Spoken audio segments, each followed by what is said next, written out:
वादा करता है।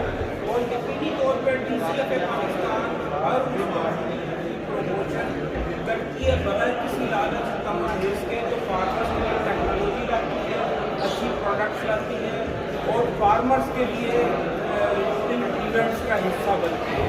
तो मैं बहुत मुबारकबाद दूँगा वक़ार साहब इतनी खूबसूरत एक्टिविटी, और यकीनी तौर पर इस किस्म का इवेंट हमेशा याद रखा जाने वाला इवेंट है और ये याद रहेगा।